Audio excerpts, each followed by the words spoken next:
Sa isang madilim na bahagi ng nakaraan, dahong ika-14 na siglo, isang salot ang pumaslang sa tinatayang 20 milyong nilalang sa Europa. Maging ang nalalabing bahagi ng planeta ay hindi nakatakas sa kamandag ng bubonikong ito, kung kaya tinawag itong salot na itim, ang itinuturing na pinakamalubhang pandemya sa kasaysayan ng tao. Ngunit dahil sa agham, tuluyan tayong nakaalpas sa madilim na bahaging ito ng nakaraan. Tatapwat, tunay ngang mapaglaro ang kasaysayan. Sapagkat higit 600 taon ang nakalipas, muli nitong binuhay ang salot na nagbabalat kayo sa ibang katawan.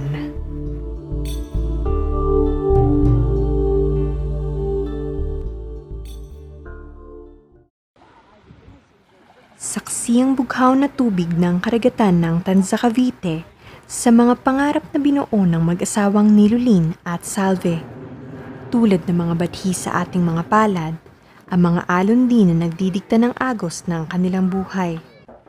Ngunit, gaano man kayaman ang karagatan, minsan sadyang maramot ang kapalaran.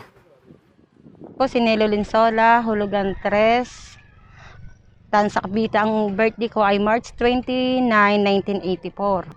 Ako nagdadaing ng maliliit na isda. Asawa ko naglalaot siya nagdadala siya ng bangka. Ang mister ko nagsimula mangisda ay bata pa, 17 years old. Ngayon ay siya ay 42 na.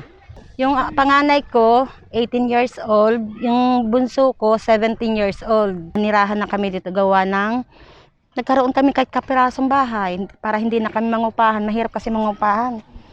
Kaya kasi dahil dagat nga lang ang pag-asa namin. Kaya ang hirap mangupahan. Kaya sabi ko, kahit maliit, pwede na sa amin. Sa po yung ano ninyo ngayon, yung kita nyo po ngayong may pandemic? Wala masyado kaming kita. Naapektuhan ng pandemic. Isang salot na hindi nakikita ng mga mata. Kalabang sumisira sa buhay ng bawat isa. Isang maling galaw, maaari kang dalhin sa bingit ng trahedya. Tawa kasi sila nalaot. Ngayon, yung pister ko piloto, may tauhan siya. Kukuha muna ng gastos para sa pagkain nila sa gabi doon. Yung mga kanin, ulam, mga kape, ganun. Kinukuha yelo bago sila pumalaot. Para may pagkain sila sa laot bago man umarya sila ng lambat para hindi sila magutom. Yun ang ginagawa namin sa tuwing lalaot. May araw na gano'n na uuwi siya ng walang huli. Wala naman tayo magagawa dahil dagat nga lang hanap buhay, di magtitiis talagang wala. Another na ng panibago na naman bukas. Sa palaran na naman kung mayroon na naman. Hindi po ba kayo natatakot? Kasi kahit na may virus, may pandemic, ituloy pa rin po kayo sa mga... Wala. Kumakagat na lang sa palaran na lang kaysa nang magutom ang pamilya. Di gumagawa na lang ng paraan na laban na lang. Pagod na ang katawan pero matatag pa rin ang tawag ng walang lamang hapagkainan. Dahil dito, mahigpit ang kapit ng pamilya ni Aling Nilulin sa likod ng mga maskara na tanging nilang sandata sa gitna ng pandemya. So sa loob po ng ilang buwang lockdown, ilang beses na po kayo nakatanggap ng ayuda? 2. Magkano po yung natanggap niyo? 6.5. Hindi na talaga sasapatan 6.5. Kasi binabudget na lang talaga namin kung ano na lang bibili. Ulam na lang namin bibili namin kasi mayroon naman binibigay na bigas. Yun na lang ulam namin. Pinagkakasya na lang namin kung ano ang dapat pagkasyahin. Sabi nga daw, ang lahat naman daragat na naglalabas ng bangka, parang merong ayuda din sila. Pero ngayon wala pa. Parang katulad sa jeep, di ba? May mga ayuda sila. Balita ko, mayroon din daw. Hanggang ngayon wala pa. Siguro kwento-kwento lang yun. Hindi mayaman ang mas maraming mahirap ang mandaragat. Ang masasabi ko lang naman, ang mandaragat, kahit pa paano mapansin sana. Aming kinapanayam ang isang sociologist mula sa University of the Philippines, Los Baños, upang talakayin ang katatagan o resiliency na ipinapamalas ng mga Pilipino sa panahon ng sakuna. Ano ba natin pinoportray yung Filipino resilience, no? Sabi natin, di ba, parang isa to sa mga pinagmamalaki natin na traits. Daw yung mga Filipinos ay very resilient. So parang katulad nga doon sa dun sa pamilya na nakwento mo kanina, na interview Okay. ninyo. So, this is a hard time for them. Kailangan tumigil sa pag-aaral ng mga anak, and they have to find ways, no? So, yung paghahanap nila ng ways para makasurvive pa rin despite these difficult times is form ng resilience. No? But is it good? No? For the short term, it is good kasi at least makakakain sila sa araw-araw. When does it become a bad thing? No? From a perspective that hopes for change, no, or from a more critical perspective ng social sciences or ng sociology, resilience might not be a good thing. No? Why? So because it hinders change in the relations inside the system. For example, in disasters, Filipino resilience helps us get back to normal. But it is not good because it puts the responsibility to individuals. No? Raising Filipino resilience actually keeps us away from recognizing the structural issues behind these problems. No?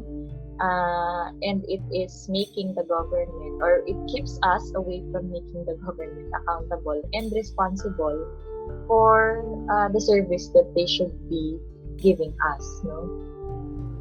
Ika nga ng iba, kapag may tiyaga, may nilaga. Ngunit sa kalagayan ng buhay nila Aling Nilolin, kahit anong tiyaga ang gawin nito sa pamamangka, pait pa rin ang buhay ang inunguya. Hindi sapat ang katiting na biyaya kung hindi sosolusyonan ang ugat ng problema. Kailan kaya masisilayan ng kanilang pamilya ang muling pagsilang ng pag-asa? Anong mensahe mo para sa ating presidente? Mahal namin Presidente, kami po naghahanap ng tulong para sa inyo. Ay mahal na Presidente, kami po'y wala na po kami makakain. And itong lugar po namin, wala pong sikap, wala pong nabibigay na ayuda. Inaantay na po namin ayuda. And sana po, matapos na po itong COVID na to. Noong tayo ay mga paslit pa lamang, yapos ng ating ina ang nagpapatahan ng ating pagtangis. Ngayong tayo ay may muwang na sa mapaminsalang mundo, kandili pa rin nila ang nagsisilbi nating santuaryo. Ngunit sino ang tatawagin ng mga pamilyang tulad ni na Aling Nilolin kung lahat ay mistulang mga bingis sa kanilang pananaghoy? Paano kung ang inaasahan nilang wawasak sa tanikala ng kahirapan ay siya rin palang lalong magpapahigpit ng kanilang gapos? Makaaalpas pa kaya sila rito? Well, it is good at first glance. Ano yung pinapatunayan nito? No?